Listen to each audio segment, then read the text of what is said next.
Hi అండి. మసాలా వంకాయ fry ఇలా చేస్తే చాలా బావుంటదండి. ఇలా రసం పెట్టుకొని ఇలా ఫ్రై చేసుకుంటే చాలా బావుంటది. నేను పప్పు మామిడికాయ వండాను. దానికోసమని ఇలా అయితే ఫ్రై చేశాననమాట. చాలా అంటే చాలా టేస్ట్‌గా ఉంటదండి.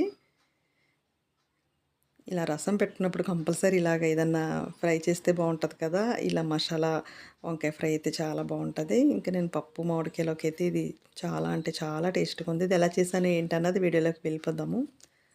ఇక్కడైతే ముందుగా అయితే వంకాయలైతే అరకేయి తీసుకుంటే పావు కేజీకొచ్చినాయండి. అంటే కొన్ని బావుంటాయి, కొన్ని బావుండవు కదా! ఇవైతే బావున్నాయి. అందుకే పావు కేజీ అయినాయన్నమాట. దీనికి ముందు మసాలా రెడీ చేసుకోవాలి. మసాలా కోసమైతే కొంచెం పల్లీలు ఇలా కొంచెం ఫ్రై చేసేసుకోవాలి. ఈ మసాలా చాలా బావుంటదండి. ఈ వంకాయ ఫ్రైకొచ్చేసి. ఇప్పుడు ఇందులోనే కొంచెం ధనియాలు, జీలకర్ర, ఇంకా కొంచెం గసగసాలు, 2 లవంగాలు, 2 యాలకులు, ఒక చెక్క ఇవన్నీ మసాలా మనం ఏమేమి కావాలనుకుంటున్నామో అన్నీ వేసుకోవాలి. అలాగే కొబ్బరి కూడా వేసుకొని చక్కగా ఫ్రై చేసేసుకోవాలి. ఇది బాగా వేడైపోయింది కనుక ఇలా స్టవ్ ఆపేసుకున్నా కూడా తర్వాత మిగతావి కూడా వేసుకోవచ్చన్నమాట. ఆ వేడికి చక్కగా ఫ్రై అయిపోతాయి. ఇక్కడ నేను స్టవ్ అయితే ఆపేసాను. దాని తర్వాత అయితే నువ్వులైతే వేసుకున్నాను. దీనికి పెద్ద వేడి అవసరం లేదు. ఆ వేడే సరిపోతుంది. అందులోనే చింతపండు కూడా వేసుకున్నాను కొంచెం. ఇవన్నీ చక్కగా ఆ వేడికి చక్కగా ఫ్రై అయిపోయినాయి చక్కగా. ఇప్పుడు ఇందులో ఎండుమిర్చి కూడా వేసుకోవాలి మనం తినే కారాన్ని బట్టి. ఇక్కడైతే మసాలా రెడీ అయిపోయింది. ఇది కొంచెం చల్లారాలి. చల్లారిన తర్వాత ఇలా పౌడర్ చేసేసుకొని దాని తర్వాత అందులో కొంచెం పసుపు, కొంచెం ఉప్పు అయితే వేసుకుని ఇంకా కొంచెం అంటే కారం ఇంకా కావాలనుకుంటే కారం కూడా యాడ్ చేసుకొని మళ్ళీ ఒకసారి చేసుకోండి. లేదు ఎండుమిర్చి సరిపోతుందంటే ఇంకా అదే సరిపోతుంది అనమాట. ఇలాగ మెత్తగా చేసేసుకుని ఇప్పుడైతే ఇంకా ఒక కడాయి పెట్టుకుని అందులో అయితే కూరకు సరిపడా ఆయిల్ అయితే వేసుకొని ఈ వంకాయలన్నీ వాటర్లో తీసేసి ఇలా ముందు వంకాయలు ఫ్రై చేసేసుకోవాలండి చక్కగాని.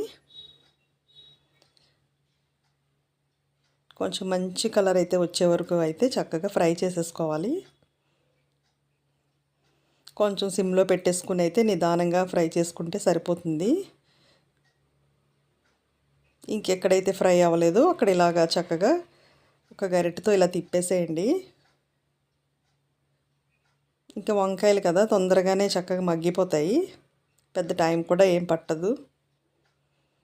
ఇవన్నీ ఫ్రై అయిపోయినాయి. ఇప్పుడు ఒక ప్లేట్లోకి అయితే తీసేసుకోవాలి ఇవన్నీని.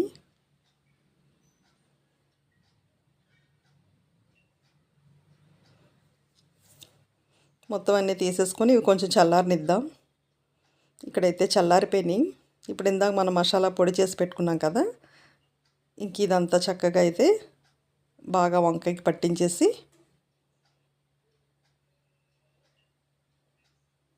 ఇలా అన్నీ కూడా చక్కగా పట్టించేసి పక్కన పెట్టేసుకోవాలి. ఇలా ఈ పొడి వేసి ఫ్రై చేయడం వల్ల చాలా బాగుంటుందండి ఫ్రై వచ్చేసి. ఇక్కడైతే అన్నీ రెడీ చేసేసుకున్నాను. ఇప్పుడు మళ్ళీ ఇవి అదే ఆయిల్లో కొంచెం కరివేపాకు వేసుకొని మీకు కావాలంటే ఉల్లిపాయ కూడా వేసుకోండి. మళ్ళీ పచ్చిమిర్చి కూడా వేసుకోవచ్చు. నేను అవి ఏమీ వేయట్లేదు. కొంచెం కరివేపాకు వేసేసి ఫ్రై చేసాక ఇప్పుడు మనం వంకాయ రెడీ చేసి పెట్టుకున్నాం కదా, ఈ మసాలా వంకాయ చక్కగా ఇందులో వేసేసి ఫ్రై చేసేసుకోవడమే.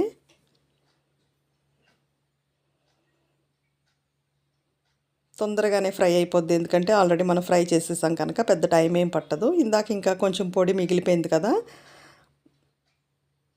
అది వచ్చేసి కావాలంటే మీరు ఇందులో వేసేసుకోండి. లేదు అంటే ఇవి మనం కొంచెం ఒక బాటిల్లో వేసుకుని పెట్టుకొని మనం ఎప్పుడు ఇలాగ వంకాయ కర్రీ చేయాలన్నా అప్పుడు మళ్ళీ యూస్ చేసుకోవచ్చు.